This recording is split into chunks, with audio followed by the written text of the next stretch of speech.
舅舅今天做什么好吃的呀？大家好，今天我们一起来煎木薯糕。煎木薯糕是一道东南亚地区常见的传统甜点，尤其在马来西亚、新加坡、印尼等地非常受欢迎。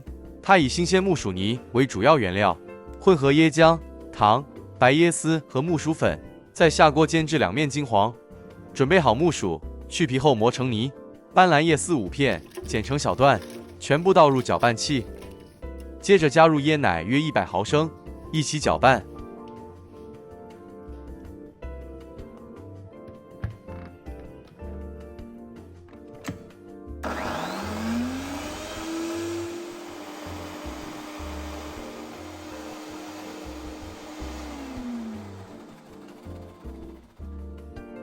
搅细后，在锅里去掉斑斓叶渣。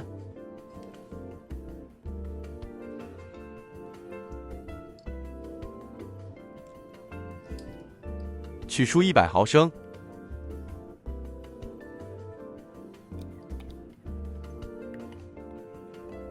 料理盆内倒入木薯泥650克，木薯粉40克，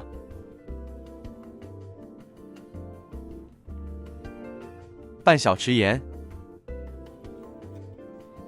，100克细砂糖，这甜度适中，不建议再减糖量。接着再加入100毫升斑斓椰奶。一起拌匀，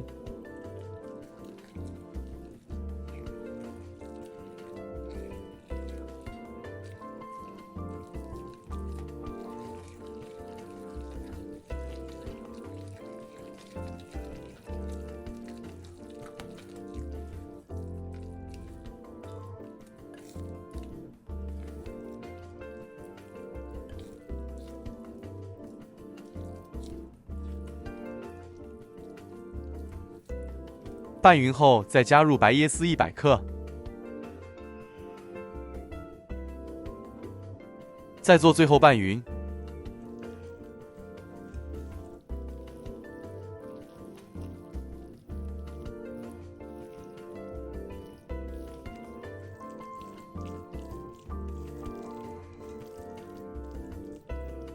好了，翻拌均匀后，就可以开始来油煎了。起锅后开中小火，锅热后再下油，使用不粘锅或刷油的平底锅最佳，因为是油煎做法，油不用太多。这油煎中还可以再加。接着再勺入适量木薯泥，再用货铲轻轻按扁，一直按至您个人喜欢厚度，建议厚度约半公分就好，太薄容易煎焦，太厚中心不容易熟透。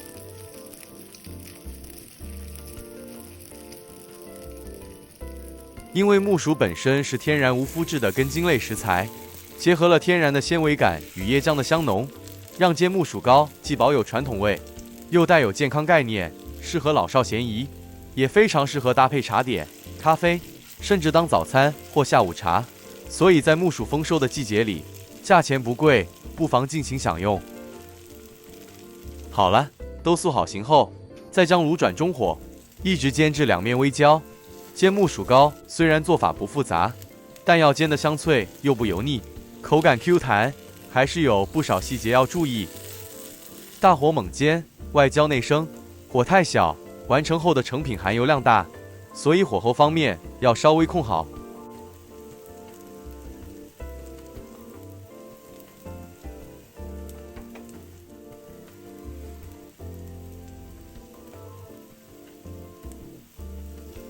一直油煎至表面金黄微焦，外脆内软。刚出锅的煎木薯糕，表皮泛着微微金黄的光泽，一口咬下，外皮酥脆，微焦的香气立刻在口中散开，像是妈妈在厨房里慢慢煎出来的那种温暖味道。继续咀嚼，内里的木薯丝绵密中带点 Q 感，隐约还能咬到一丝丝纤维感，特别天然。椰浆与斑斓叶的天然香味带来的浓郁香气在口腔里回荡，不甜不腻，但香甜适中，带有一丝热带的南洋风情。真的太好吃了。是的，视频尾端舅舅用这煎蛋器再煎几片给厨房新手们看看。如果您担心煎得不好，或担心煎不来的话，可以参考舅舅这做法，肯定让大家依次成功。期待您的尝试与体验。祝大家制作愉快，谢谢大家。